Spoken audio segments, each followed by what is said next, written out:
Alright, what's up guys? So today I'm going to be doing part 2 of the first 5 BMX tricks you can learn. So if you haven't seen that first one already, go ahead and go find that link down in the description. That shows you a few very basic tricks that you can do like right when you get on a bike, and this is kind of going to be the follow-up on that. These tricks are going to be a little more difficult, but these will have a lot more of an influence on the tricks you'll learn after this. So I'm going to show you a couple tricks like manuals, 180s, fakies, and stuff like that, and 2 other ones that I'm not going to tell you yet. You'll have to see here in just a second. Okay, so starting off, the first trick that I'm going to show y'all is a fakie, and this is a relatively easy trick. It just will take a little while to learn, but once you get your mind wrapped around and your muscle memory set, these tricks will be super easy and you'll land them pretty much every time. And this will lead into the next trick I show you, which is going to be a 180. All right, so to start off with the fakie, I am going to be doing it on a Freecoaster because that is what I ride. I learned on a cassette, and I'd recommend that just because I feel like it's harder to go from a Freecoaster to a cassette than a cassette to a Freecoaster, because learning how to do the backpedaling and timing it right to do the fakie and the turnout is going to be a lot harder on a cassette than it is on a Freecoaster. On a Freecoaster, you just kind of turn out, but on a cassette, you have to time it just right to where your back wheel stops at the pedal pressure to where you can swing your bike around. But I'm gonna go ahead and jump right into it. So a fakie is a trick. Well, if you don't know what a fakie is, it's when you're rolling backwards. Say like you do a 180 and you're rolling back, and obviously you don't want to ride backwards forever, so you have to learn how to turn out of that and keep going straight. So the first thing that you want to do when you're doing this is you're just going to want to find a wall, preferably with a bit of an upslope to it. That'll make it a lot easier on you. And the reason why is the easiest way to learn fakies, and the way I did it personally too, is you're going to ride up to the wall, stop your tire, and then you're going to push off going in fakie, and then you're going to do that and learn how to turn out. And this is so you don't have to tire yourself out doing 150 180s, and after a while you're just going to get super tired, and this way you can just focus on the fakie and not have to worry about messing up that 180. And then once you get the fakie down, that's when you should go and start working on the 180, because obviously you're not going to be able to land a 180. You might be able to do like a 180 stop and then go forward if you have a cassette, but especially on a Freecoaster, you're not going to be able to do that. Okay, so let's go ahead and hop right in. I'm going to show y'all how to do a fakie on a cassette first, and then we'll do the Freecoaster. So whenever you go up to the wall, you're going to want to kind of lift your back tire up just a little bit and then push off. And the only reason you lift your back tire up is so if you come in just a little bit crooked, when you push off, you're not immediately going to go that way. You can pick your back tire up and line it up. So I'm going to go ahead and show y'all one. Actually, I'll show y'all what's probably going to happen the first couple times you try it real quick. So you'll roll up to the wall, I'll go like this, you'll push off, and then you're going to go like that.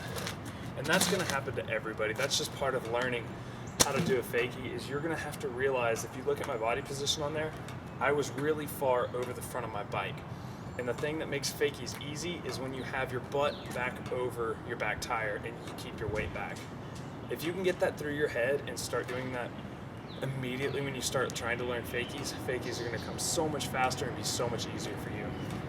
So now I'm going to go ahead and do one. Doing the backpedaling as well as I can on a Freecoaster to try to show y'all what that looks like. All right, so rolling up to the wall, take that back tire up, push off. And that's what it's gonna kind of look like with my feet. I'm sorry if I kind of got cut off on that frame over there, but that's what it's gonna look like backpedaling.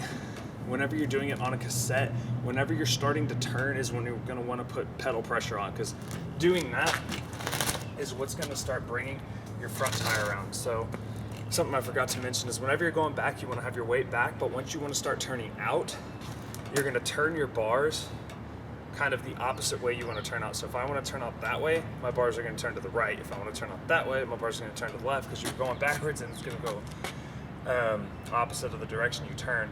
And then there's going to be a certain point that you want to start turning, and then if you have a cassette, you're going to put pedal pressure on. That'll stop your back tire, and you can pick up your front tire just a little bit and you'll turn the rest of the way out. And one other quick thing I want to mention is if there is a thing in BMX called Indian givers. If you do a 180 to your left, you want to keep spinning that same rotation for your fakie to turn out left as well. In Indian givers, when you turn 180 but then turn back out the opposite way, so you have to do a full 360 for it to be a proper 180. If you do like half and half, It looks like crap. Nobody likes them. It's just really ugly, so don't learn it like that. I had a few friends that did it and had to relearn it, so starting off, just make sure you learn it the right way. Okay, so jumping into a Freecoaster now, it's a little bit different because you don't have that benefit of having pedal pressure. You're gonna have to just kind of all muscle it around. Same thing essentially though, just without the backpedaling. You're not gonna have that pedal pressure to pick up your front wheel, so it'll be a little weird at first, but you'll kind of just have to learn to move your weight. I think it's easier on a Freecoaster if you do the tire slide. I'll show you what that looks like.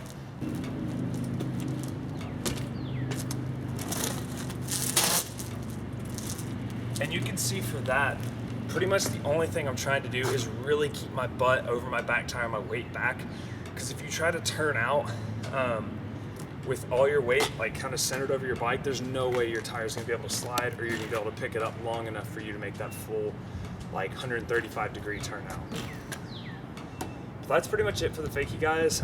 All right, so we're just gonna go ahead and jump into the 180.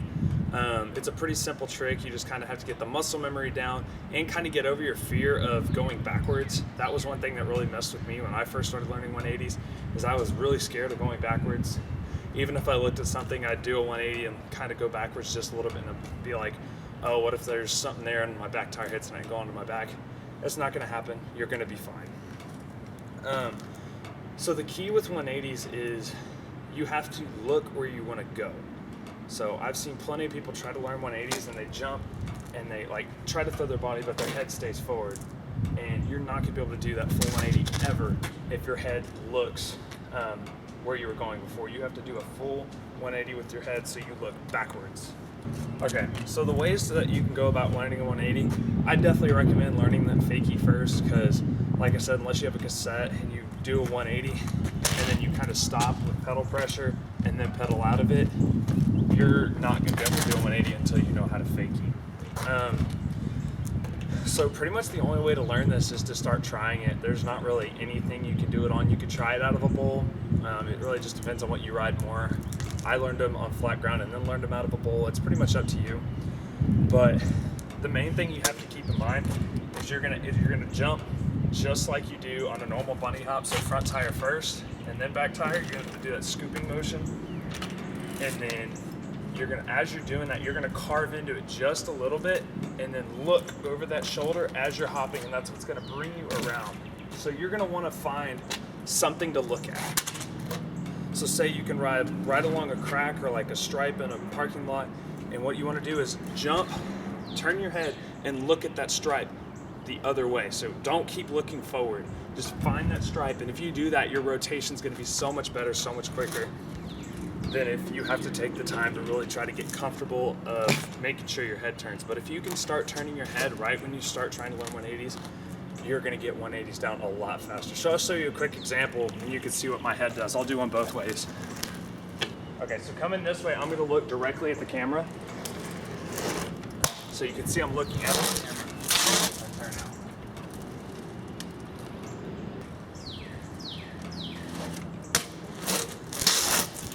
All right, so you can see my head spin right there. That's another thing you can do, and I still constantly do, is look at your front tire. After you get that rotation around, once you bring your bike around with you, find your front tire, and I found out that was an easy way for me to make sure I looked the way I wanted to turn. All right, guys, and that's pretty much it for the 180. It's a relatively simple, basic trick. It'll just kind of take some getting used to really turning your head and making sure you get that around. So if you like last minute tips on that before you got to try it, is make sure you hop one wheel before the other. Don't try to pick both up and like one at like the same time. So don't try to do this. It's not going to work out. You should do it one tire and then the other, then rotate. And make sure you focus on your head, and then obviously learn the fakie before you learn the 180s, because if you learn the 180 before the fakies, you're not really going to be able to use it. So that's about it for the 180.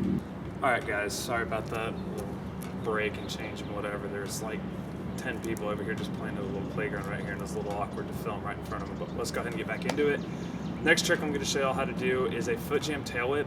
If you don't already know how to foot jam, go ahead and watch my last first 5 tricks. I think that's like the third one in there, and I just show you how to do a basic foot jam. and I feel like this is the next fun progression in that. And it's a really cool looking trick that's relatively easy to do. It's a little bit scary. I recommend wearing shin guards and stuff once you start going for the pedals, but I'll go ahead and show you all how to do it. So if you don't know what a foot jam tail whip is, it's when you jam, you put your foot over the frame, jam your foot in the front tire, and your whole tail swings around full 360 and you land back onto it. So I'll show you a quick one of those real quick.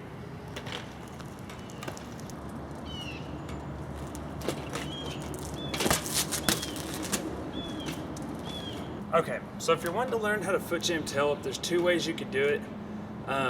Obviously the first one I'm going to show you is going to be way easier. If you want to go ahead and start trying the second off the bat, go for it. I think it'd be a lot easier to learn the first and then go to the second. So what I mean by these two ways is you can just stick your foot over, like before you kick the bike, and then stop your front tire, kick it with your back foot and let it rotate all the way around.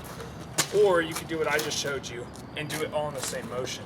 You're gonna go ahead and kind of go onto your nose just a little bit and then kick your leg over and then kick with your back foot simultaneously. That way you foot jam and you kick the bike at the same time.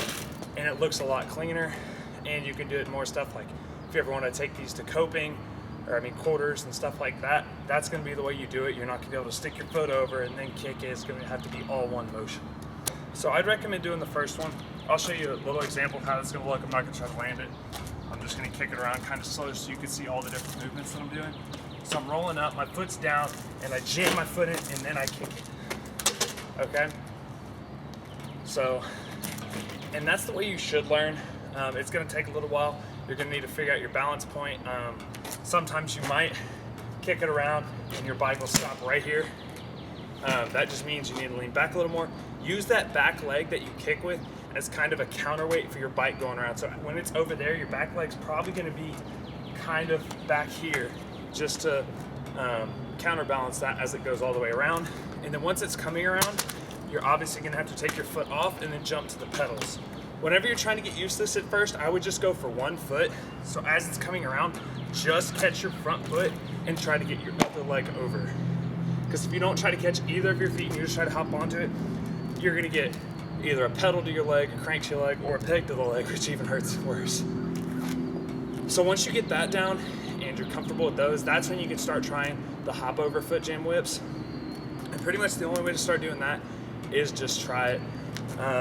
The way I got used to it at first is I would only kick it just a little bit. So I'd say I'd jump over and kind of kick it just to get it out of the way, just so I can get used to putting my foot in that spot. And it's also gonna be a little weird because whenever you do that first way, you're probably gonna have to jam with the inside of your foot. So what I mean by that is you're gonna jam with right here because your frame's not gonna be out of the way, so you can use the front of your foot. But once you do the hop over foot jam whips, you're gonna wanna use the front of your foot. And that's just, it's gonna make it a lot easier in the long run, less chance of injury, and it's not gonna hurt your foot as bad. But that's pretty much it for the foot jam tail whip. Yeah, that's about it. Oh, no, I don't think there is. I was hoping there was. Am I in your thing? I'm sorry. Oh, no. All right, so the next trick I'm going to show you how to do is going to be a pretty simple trick. You're going to need pegs to do it because it is a double peg stall on a relatively low ledge. All I have is a little picnic bench over here, so that's going to do it on. This is pretty much one of the most straightforward ones. It is going to be a little weird at first, so I'd recommend doing it something as close as you can to just a little bit higher than peg height. And obviously, if you don't know how to measure that, just put your bike up next to it. And if you can lift up your bike and rest your peg on that and your wheel doesn't touch the ground, that's perfect. That's the exact height you're looking for. Okay, so pretty much all you have to do for that double peg stall is find that ledge and go up next to it. And you can even just get kind of comfortable by just trying to put one peg on at a time. I'd recommend just going ahead and going for it so you don't scrape the pedal and hurt your foot or something. Okay guys, so the way this is going to work is you're going to kind of want to come up at just a little bit of an angle, relatively slow, to where whenever you hit your ledge, you're going to stop. And this is just so you get comfortable, you don't have to worry about your pegs flying off and you're going like 5 miles per hour, and you actually risk falling and rolling. This way, if you do get up and fall off, you can catch yourself, and then once you learn this double peg stall, this is all you need to know how to do to learn a double peg. You can also do the same thing for a feeble on this, but I'm going to go ahead and show you just the double peg right now because I think that's a little easier just for the stall part. Okay, so I'm going to show you a quick example. Take a note of my angle, see how I come up to it, and how I hop off. This is gonna be kind of loud. So really slow, really slow. Okay, and that's it.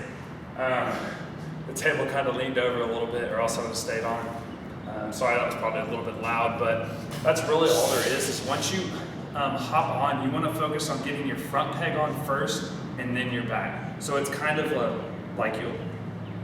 That's how I visualize it, is I see my front peg landing on there first, because if you lead with your front, your back. Obviously you can't and just push that over. You have to move your whole center of gravity to where you're looking straight down that ledge. And if you're not really comfortable and you don't know how far to go, just try to kind of slap your tire below your peg right there, and the peg will just drop straight onto it. I'd also recommend having peg guards for this, or hub guards, not peg guards, sorry. But because if you don't, you might fall, break a few spokes or something, and that wouldn't be too great, would it? Okay guys, so now for the last trick, I'm just going to show you how to do a basic manual. This trick will lead to unlimited combos. You can do feeble, manual, double peg to bar spin out or whatever else, but manuals can connect pretty much every single trick. And they're super useful, and you should really learn them early on because it'll help you progress immensely and lead to so many more combinations of tricks later on. So a manual is really confusing at first, but once you kind of get that muscle memory down and your balance point, once you can find your balance point, manuals will get so much easier. And I mean, you'll still progress your manuals forever. Like, I still get better and better at them even today. Like, some days I'll have bad days and some days I can manual for forever. Okay guys, and what I mean by finding that balance point is the spot right above your back tire where your butt needs to be, to where you only have to make minor movements to drop your wheel up or down. And this is going to be the easiest way for you to find that is just going to be going in a parking lot and trying to pick up your front wheel and just kind of make sure you stick your butt back. The easiest way to see if you're actually doing this correctly is set up your phone, take a quick video, and then look where your butt is. And your butt should be relatively right over your back tire. Mine is always about right there. Obviously down a little bit more so my front tire's up. But that's a really easy way to do it. This is just gonna be a quick explanation. I have a full like 8-minute video explaining how to do manuals, and I'll post that link down in the description too. I'll show you all a few examples, but the main way to do this is just going into a parking lot and making sure you keep your arms straight and your butt down over your back tire. And the way to adjust it is gonna be, like I said, with those little movements. So if your front tire starts dropping, you're gonna wanna stick your butt back a little more to raise your front tire up. And if you're about to loop out, you're gonna want to bring your hips forward just a little bit. And there is gonna be times when you loop out. What I mean by that is when you go like that, you're just gonna kind of have to get used to knowing where that balance point is and knowing when that's gonna happen. You just kick your feet out and then run out of it and hold onto your bars. I wouldn't recommend just completely throwing the bike, because one, that can hurt your bike, and two, you can end up running it over. So let me do a few examples of that real quick, and that's pretty much it, guys. Alright guys, so whenever I'm doing these, watch my hips and see how I adjust them during the manuals.